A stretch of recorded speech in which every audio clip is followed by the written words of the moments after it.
Bonsoir à vous tous et bienvenue dans votre émission Ça tourne, une émission dans laquelle le monde de l'image sera mis à l'honneur. J'espère que vous êtes bien installés car voici ce qui vous attend ce soir. Box-office La Main. Si comme moi vous êtes amateur de films d'horreur, vous allez adorer ce dernier né des producteurs A24, l'un des studios de production les plus populaires du moment. Main hantée, jeune accro à ce nouveau frisson, un film qui vous fera trembler de peur. Le Ciné-City, cinéma emblématique de la Nouvelle-Calédonie, vit avec 100 ans depuis 111 ans cette année. Il ne cesse d'innover pour proposer aux Calédoniens une expérience unique, le meilleur du cinéma. On en parle justement ce soir avec notre invité du jour, Douglas Hickson. Enfin, avec Mathieu, nous allons découvrir le parc national La Macarena en Colombie, un parc qui abrite la rivière Cano Cristales, un paradis naturel resté longtemps isolé. Scientifiques et habitants se battent pour protéger sa flore et sa faune unique. Que de belles choses à découvrir ce soir dans votre émission. Alors comme chaque mardi, je vous ai préparé une sélection de films à aller voir au cinéma que je vous propose de découvrir tout de suite dans votre chronique à l'affiche.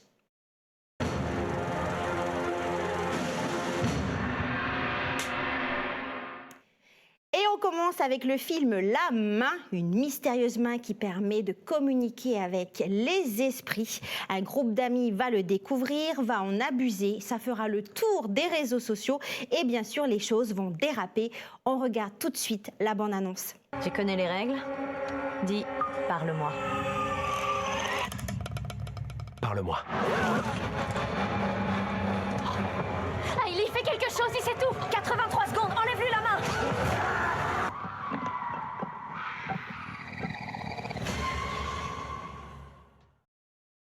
Enfin, le film Le Manoir hanté, un film qui s'inspire de l'attraction mythique des parcs Disneyland. Pour la petite histoire, Gabi, une mère célibataire, décide de tout plaquer et de repartir à zéro à la Nouvelle-Orléans avec son fils de 9 ans, Travis. Pour une bouchée de pain, elle va d'ailleurs acheter un étrange manoir où vivent d'étranges créatures. Elle va donc faire appel à une équipe d'experts pour s'en débarrasser. Mais les choses ne seront pas aussi simples que ça. On regarde tout de suite la bande-annonce.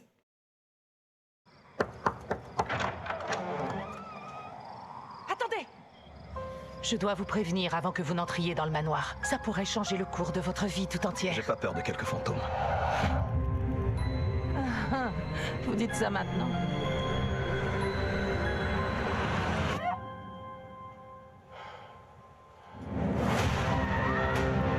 Ce manoir est étrange. Ces fantômes n'ont absolument pas l'intention de s'en aller. La mort rôde dans tous les coins de cette maison. Seigneur, fiche-nous la paix. Il y a tellement de gens ignobles dans le monde, c'est eux qu'il faut hanter. Ah, mais... Des films à retrouver dès demain dans vos salles de cinéma habituelles. Alors cette année, ça va faire 111 ans que le Ciné-City, cinéma emblématique de la Nouvelle-Calédonie, existe. En 111 ans, la famille Hickson a été témoin de toutes les grandes révolutions du cinéma et a dû s'adapter au fur et à mesure pour proposer toujours le meilleur du cinéma aux Calédoniens. On en parle justement ce soir avec notre invité du jour, Douglas Hickson. C'est l'heure de votre chronique Gros Plan.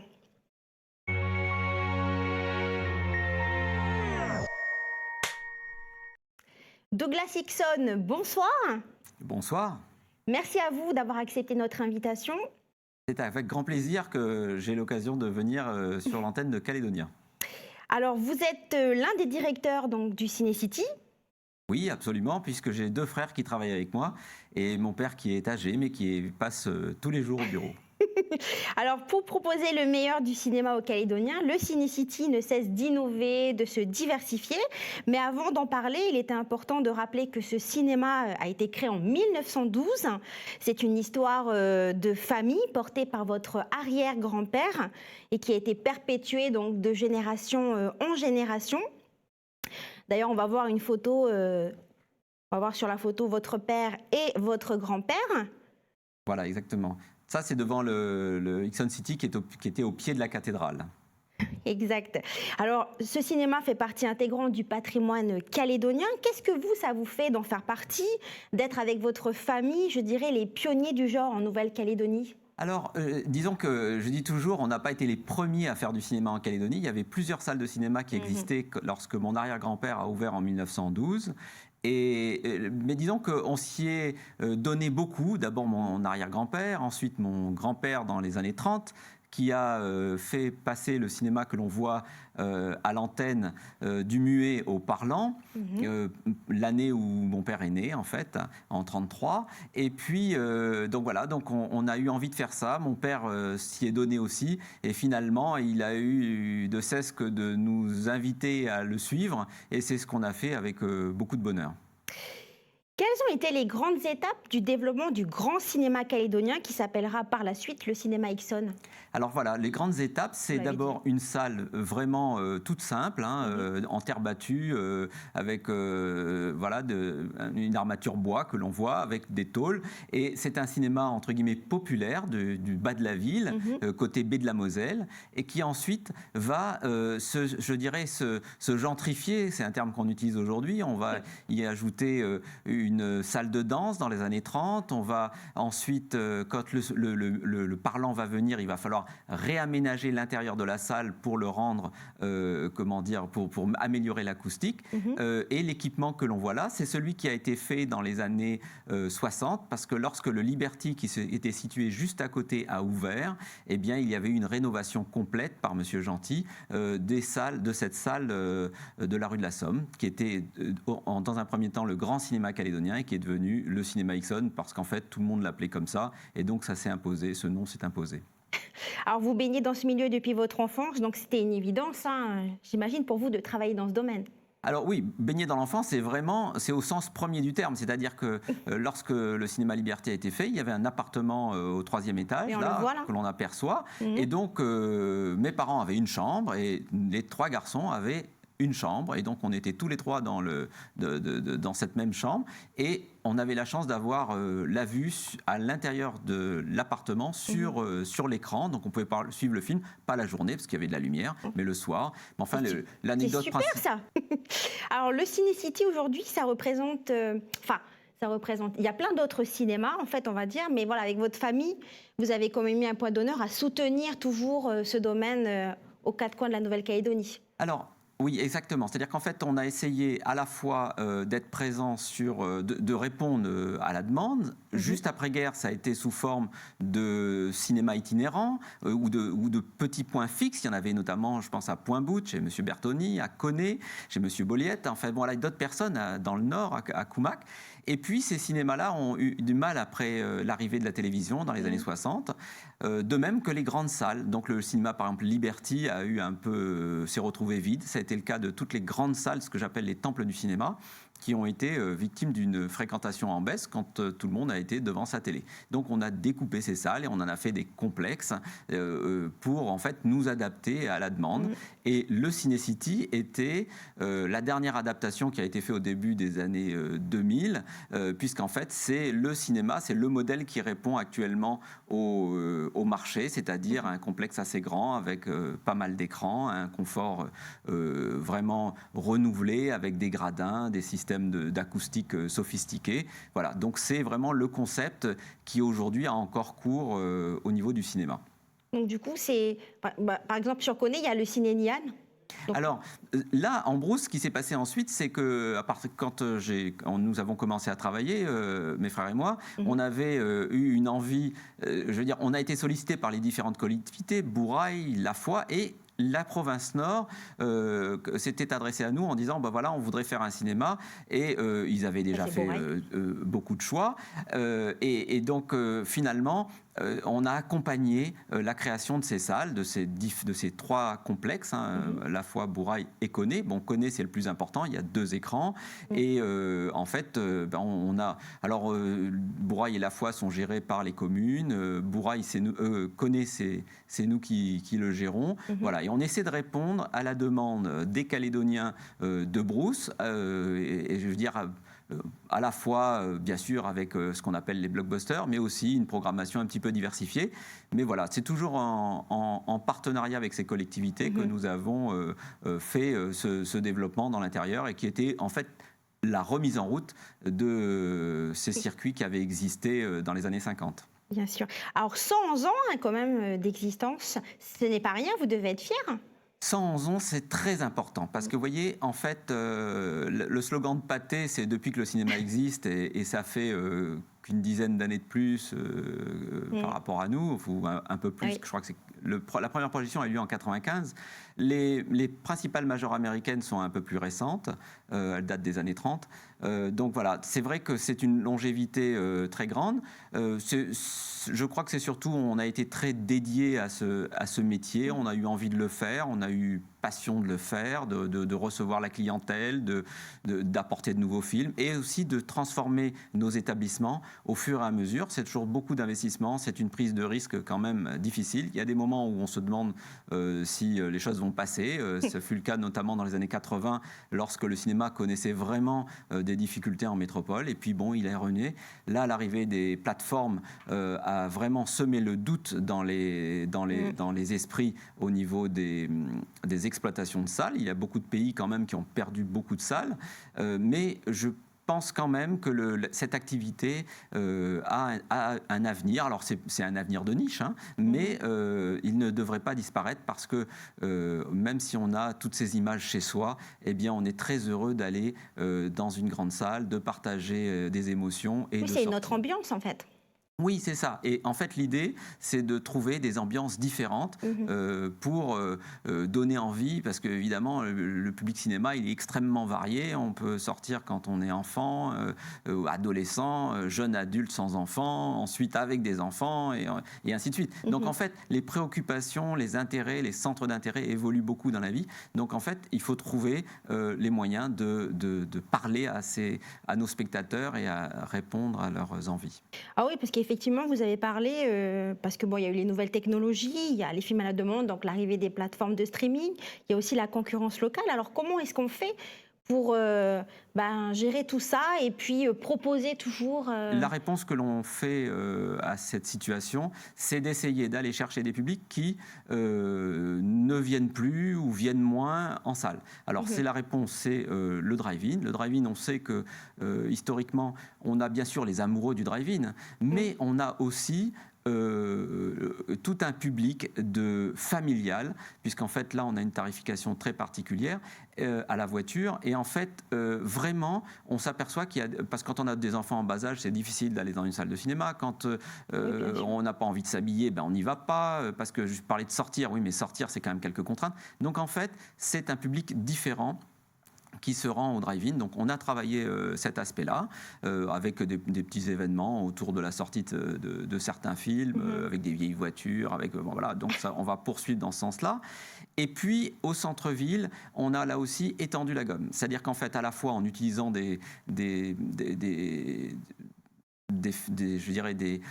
propositions qui existent en métropole, c'est le cas notamment par exemple de l'opéra, du théâtre, du ballet. Bon, ça, mais là aussi, c'est des niches, hein. C'est une projection de temps en temps, mais c'est aussi tout le travail que l'on fait avec Delphine Ollier sur la salle cinéma d'ici et d'ailleurs, qui est à la fois orientée vers un public d'auteurs et de cinéma d'auteur qui ne trouverait pas sa place en salle, mais aussi en faisant de la place aux films calédoniens. Nous avons actuellement là, même carrément, une réservation d'une salle complète qui ne projette que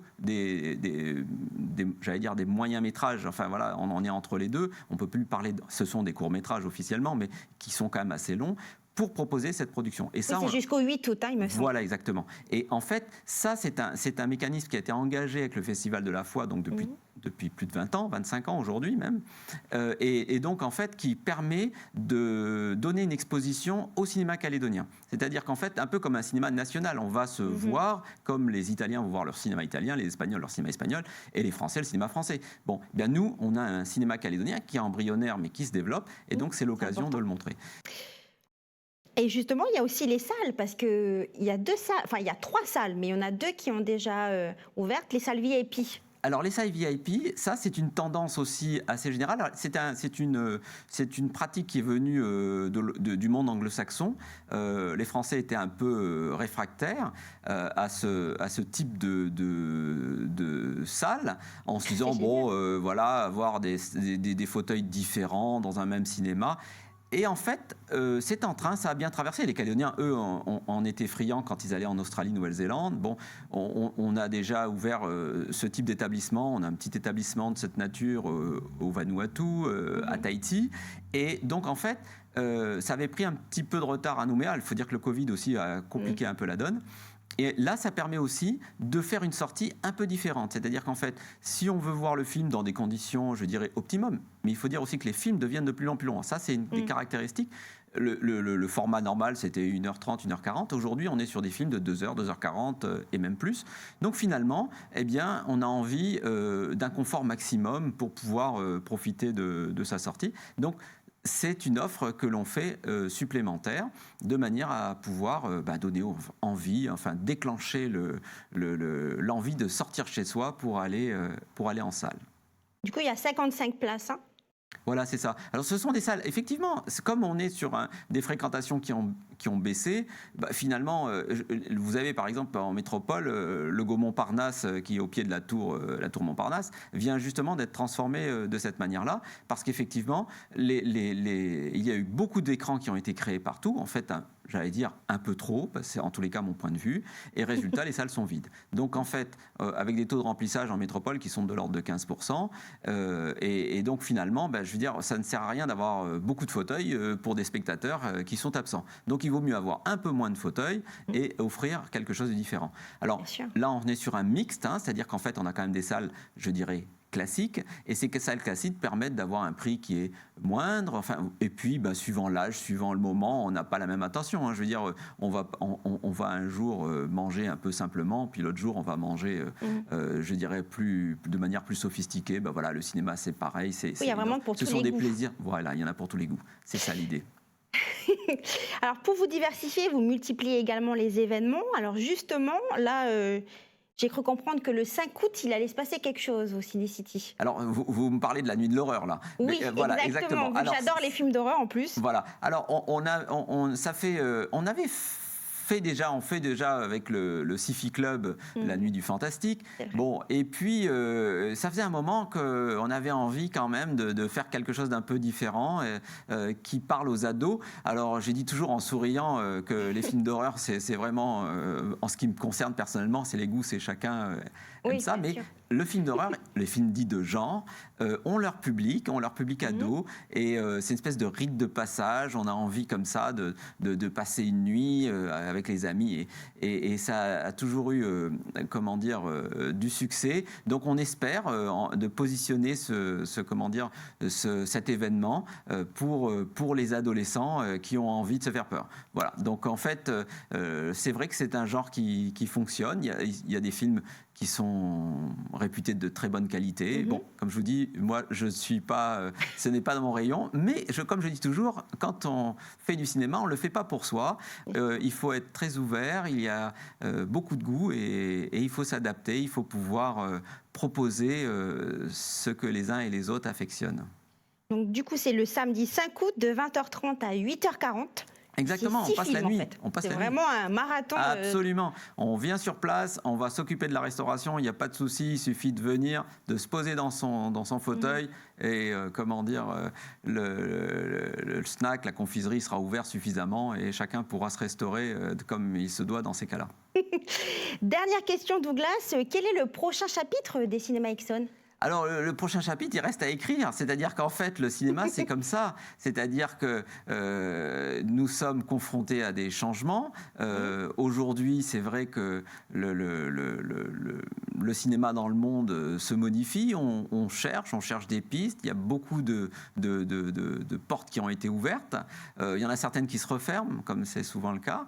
Là, on vient d'ouvrir cette piste de ces salles VIP et du drive-in. C'est quand même tout frais. Donc on va travailler là-dessus.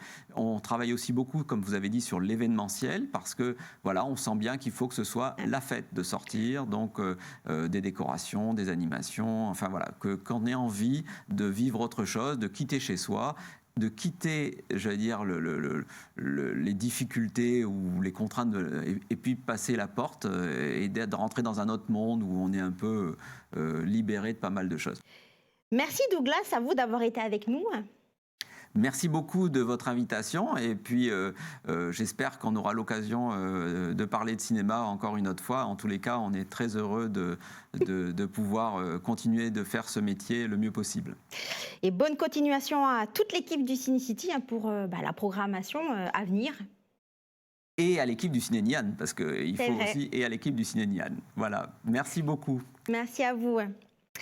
Alors, le cinéma est un lieu d'évasion qui nous permet de voyager. D'ailleurs, à travers les films documentaires, nous pouvons découvrir des lieux uniques au monde. On en parle tout de suite avec Mathieu dans votre chronique L'Infodoc.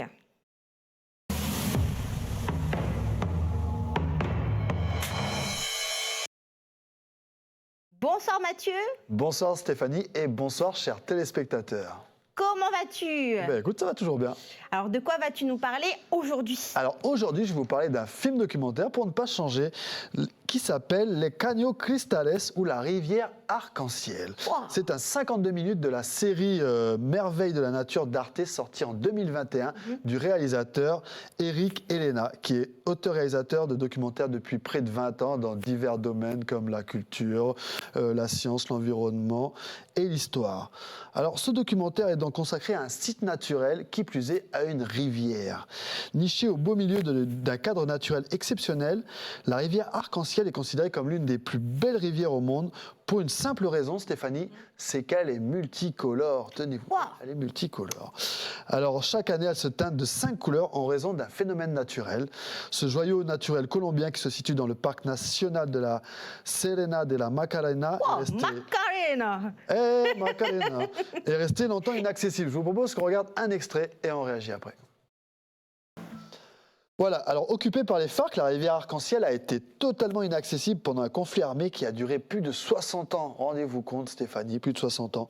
Les forces armées révolutionnaires de Colombie avaient pris donc possession de cette partie de la jungle et ils en avaient fait leur territoire. C'est la principale raison pour laquelle cette rivière est restée inaccessible pendant si longtemps. Elle a été préservée donc. C'est vrai que d'une certaine façon, finalement, elle a été préservée grâce aux FARC. Enfin, bon, je ne sais pas si on peut dire ça comme ça. Et une fois le conflit armé terminé en 2017, les premiers visiteurs étaient alors des scientifiques. Et ouais, ils n'avaient pas froid aux yeux et surtout, ils avaient soif de découvertes. Et quelle découverte, justement? Percer ce fameux mystère de la colorimétrie de cette rivière. Pourquoi elle est multicolore? Pourquoi? C'est bien la question qu'on se pose. Pour quelle raison cette rivière prend-elle des couleurs différentes selon les parties où l'on se trouve et selon la période de l'année? Parce que ça se passe entre juin et novembre, en fait, que la rivière change de couleur. Alors la cause vient d'une plante aquatique rare que l'on ne retrouve nulle part ailleurs au monde, qui recouvre le fond de la rivière, en fait. Elle se nomme Macarena clavigera. Oui. À certains endroits, le lit de la rivière est littéralement recouvert de cette plante légère. La coloration est encore inexpliquée. Alors, elle est souvent rouge, violette, voire fuchsia ou vert, selon les rayonnements du soleil aussi. Une autre particularité de cette rivière, c'est le fait qu'elle soit aussi cristalline. La roche dans laquelle elle a été creusée, dans laquelle elle a creusé son lit, est une roche dérivée du quartz, dépourvue d'argile et donc dépourvue de fragments de terre. Ce qui fait que la clavigera est l'une des rares plantes qui poussent dans cette rivière, car celle-ci est tout simplement pauvre en éléments nutritifs ainsi qu'en sels minéraux. Alors cette plante s'est adaptée, elle a une force d'adaptation assez incroyable. L'eau c'est comme de l'eau distillée en fait, si tu veux, dans cette rivière, quoi. Sa conductivité est très faible. Néanmoins, cela ne l'empêche pas d'accueillir une faune particulièrement riche. On retrouve notamment des caïmans de petite taille qui se nourrissent d'animaux terrestres qui viennent s'abreuver à la rivière, car il y a peu de poissons à cause du manque de nutriments toujours. Forcément. Alors la rivière Arc-en-Ciel abrite ainsi de nombreuses espèces animales, mais peu d'individus à cause du manque de nourriture. Néanmoins, la forêt qui borde la rivière est l'habitat d'une faune riche et variée. On y retrouve à peu près 430 variétés, espèces d'oiseaux. C'est assez impressionnant. Oui. Alors, comme tout écosystème aussi riche en diversité, celui-ci est fragile et les menaces qui pèsent dessus sur cet équilibre écologique sont la déforestation, bien sûr, souvent due à l'élevage, le réchauffement climatique, mais aussi on peut parler des sociétés pétrolières qui aimeraient bien s'y implanter pour pouvoir creuser des puits. Donc, voilà pour cette chronique. Merci à toi Mathieu pour cette belle découverte. Merci à toi Steph pour cette émission. Vous pouvez retrouver donc ce documentaire le lundi 31 juillet dès 19h55 sur Calédonia. Alors notre émission touche à sa fin. Merci à vous de nous avoir suivis. Vous pouvez la retrouver sur notre site internet caledonia.nc et quant à moi, je vous dis à mardi prochain pour de nouvelles aventures.